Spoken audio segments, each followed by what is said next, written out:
Perkenalkan, nama saya Aurelia Febrianti Rede, kelas Agroteknologi 1, minat perlindungan tanaman. Nama saya Daud Motoring, Agroteknologi 1, minat PLT 2 Hama. Perkenalkan, nama saya Agus Bunga, kelas Agroteknologi 1, minat PLT 2. Perkenalkan, nama lengkap saya Hermina Agustina Dede, biasa disapa Helmin, dari kelas PLT 2. Perkenalkan, nama saya Julia Stiwargani Sunbano, NIM 1804060021. Perkenalkan, nama saya Angelani Patricia Dawil, kelas PLT 2, minat perlindungan tanaman. Baik, perkenalkan, nama saya Aprianto Nana, Prodi Agroteknologi, minat PLT 2, PLT Hama. Baik, saya akan menjelaskan tentang tindakan preventif dan kuratif terhadap keracunan pestisida. Kasus keracunan pestisida di kalangan pengguna atau petani pada umumnya terjadi karena hal-hal sebagai berikut. Yang pertama, pengguna petani tidak memiliki pengetahuan tentang kesehatan umumnya. Yang kedua, pengguna atau petani tidak memiliki informasi yang akurat dan jujur tentang pestisida, resiko penggunaan pestisida, dan teknik aplikasi pestisida yang benar dan bijaksana. Contoh, di kalangan petani, pestisida sering disebut sebagai obat hama, obat pertanian, atau obat pemberantasan hama. Istilah obat sebagainya tidak digunakan, karena istilah obat mempunyai konotasi tidak berbahaya, padahal pestisida merupakan racun yang sangat berbahaya. Pengguna pestisida sering tidak mematuhi syarat-syarat keselamatan dalam penggunaan pestisida.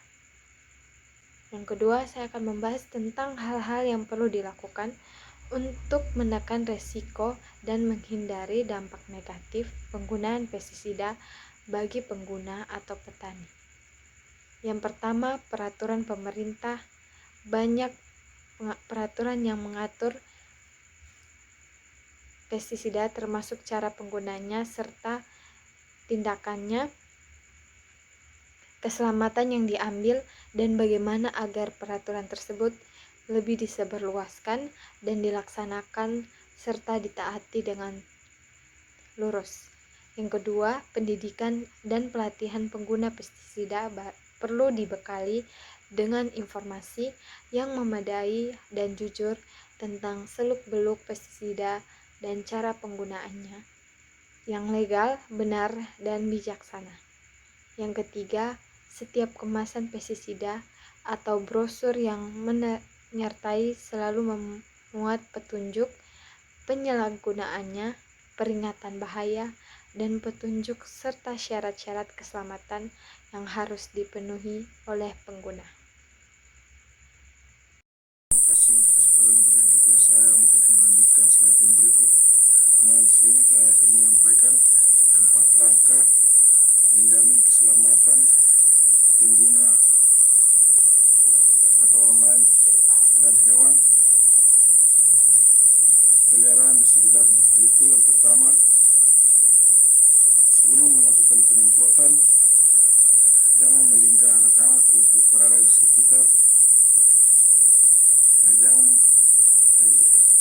anak-anak berada di sekitar tempat pestisida yang akan digunakan untuk pekerjaan penyemprotan pestisida. Yang kedua, jangan melakukan pekerjaan penyemprotan pestisida bila merasa tidak sehat. Dan yang berikut, pakaian dan peralatan pelindung sudah harus dipakai sebelum persiapan penyemprotan, misalnya ketika mencampur pestisida. Yang berikut, jangan masukkan makanan dan sebagainya ke dalam kantung pakaian kerja. Periksa alat-alat aplikasi sebelum digunakan. Jangan menggunakan alat semprot yang bocor. Kencangkan sambungan-sambungan yang sering terjadi kebocoran. Siapkan air bersih di tempat untuk mencuci tangan dan keperluan lain. Siapkan handuk kecil yang bersih dalam kantong plastik tertutup dan bawa ke tempat kerja. Waktu mencampur dan menakar pestisida, sebaiknya jangan langsung menggunakan pestisida. Ke dalam tangki, siapkan ember dan isi air secukupnya terlebih dahulu, kemudian tuangkan pestisida sesuai dengan takaran yang dikehendaki dan diaduk hingga merata. Kemudian larutkan tersebut dimasukkan ke dalam tangki dan ditambahkan air secukupnya. Mungkin ini sedikit penjelasan dari saya. Terima kasih banyak. Tidak. Ketujuh yaitu pakaian atau peralatan pelindung tubuh itu harus dipakai bukan saja waktu aplikasi, tetapi mulai sejak mencampur dan mencuci peralatan aplikasi. Sesudah aplikasi selesai, pakaian serta peralatan perlindungan yang harus digunakan adalah yaitu pakaian sebanyak mungkin harus menutupi tubuh seperti celana panjang dan kemeja lengan panjang yang terbuat dari bahan yang cukup tebal dan tenunnya yang cukup rapat.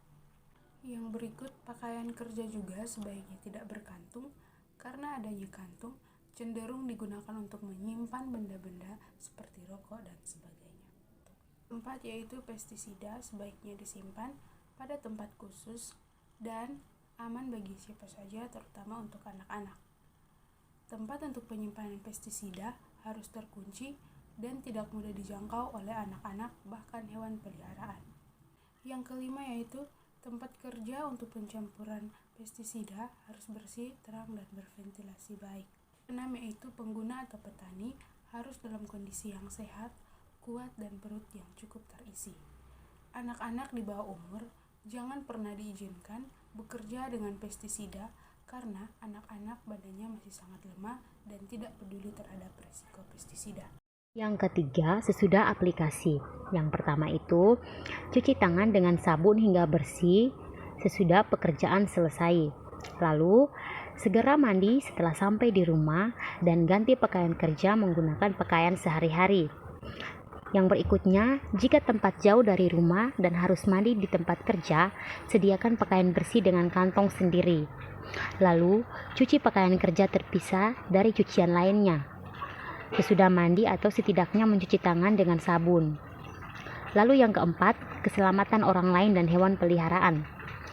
Jangan menyemprot bila angin bertiup kencang karena drip pestisida dapat diterbangkan angin ke tempat yang lain, mungkin mengenai orang lain atau hewan peliharaan yang kebetulan berada di dekat tempat pestisida tersebut diaplikasikan.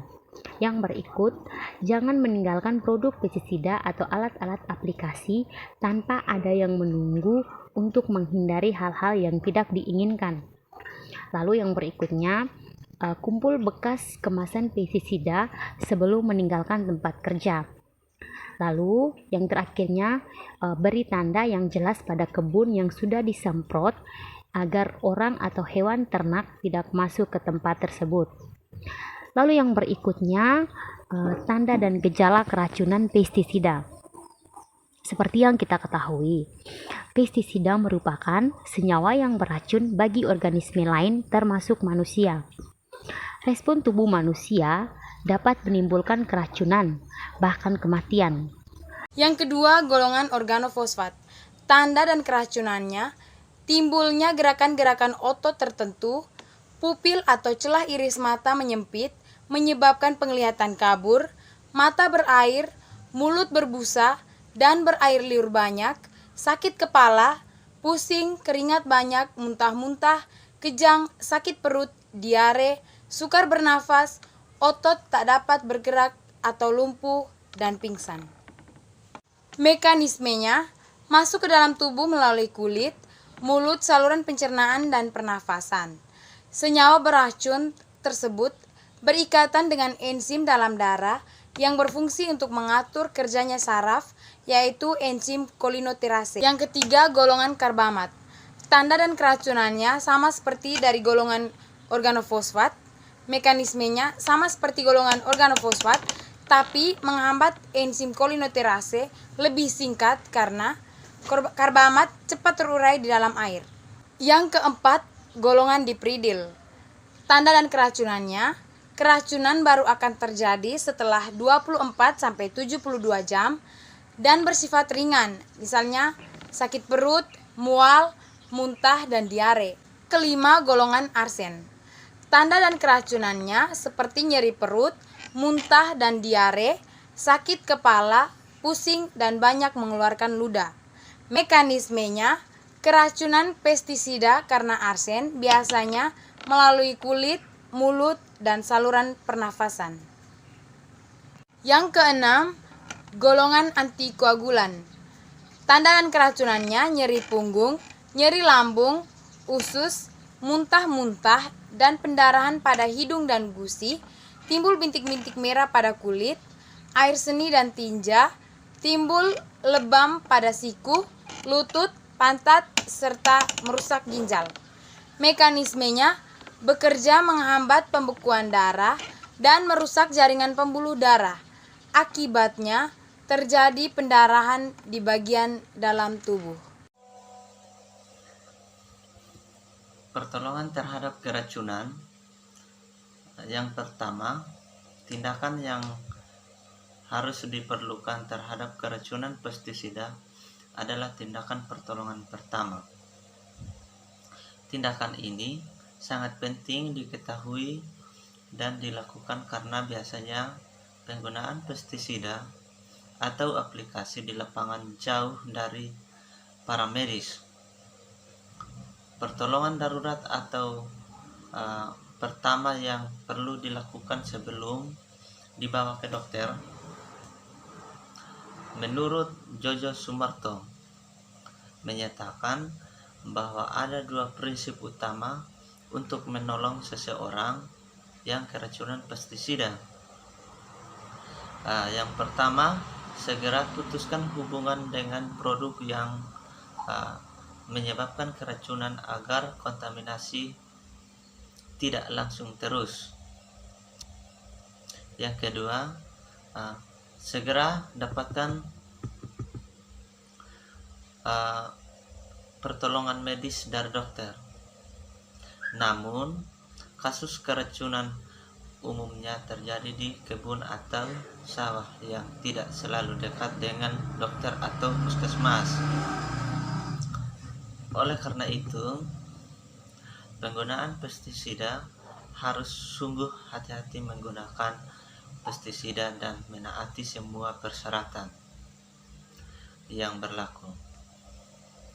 Beberapa tindakan pertolongan pertama yang perlu dilakukan terhadap penderita yang keracunan pestisida, yaitu yang pertama